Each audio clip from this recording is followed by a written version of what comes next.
Qui était Maba Diakhouba? Maba Diakhouba naît vers 1809 dans le village de Mbundoum, dans le Saloum, centre du Sénégal actuel. Il appartient à une famille Peul, les Fulbe comme eux-mêmes s'identifient.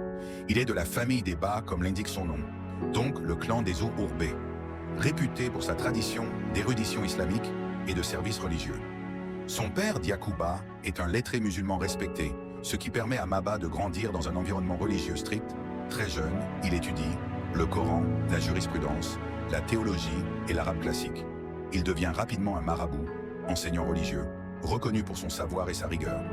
Le 19e siècle en Afrique de l'Ouest est marqué par les tensions entre royaumes, Sine, Saloum, Fouta, Waalo, Kayor, l'essor des États théocratiques, la pression coloniale française, les divisions internes, l'augmentation du commerce atlantique, etc. Dans ce contexte instable, Maba voit la société minée par l'esclavage interne, les injustices sociales, les impôts excessifs, la polygamie abusive des aristocraties, les luttes violentes entre royaumes traditionnels. Maba Diakhouba estime que seule une réforme islamique peut apporter justice et stabilité. Autour de 1840 à 1850, Maba devient un leader moral dans le Saloum. Il critique ouvertement les pratiques des rois Sérères et Mandingues qu'il juge contraires à l'islam. Il adhère à la voie tijane. Il se met à rassembler des populations entières autour d'un projet de société islamique équitable, où les lois religieuses structuraient la vie sociale. Vers 1850 à 1860, Maba Diakhouba lance un mouvement armé pour instaurer un État islamique dans le Saloum et le Baol, en s'appuyant sur les Fulbe et des populations opprimées. Ses objectifs: abolir l'esclavage interne, mettre fin à l'arbitraire des autorités traditionnelles, unifier les sociétés sous un même cadre religieux, résister à la pénétration française.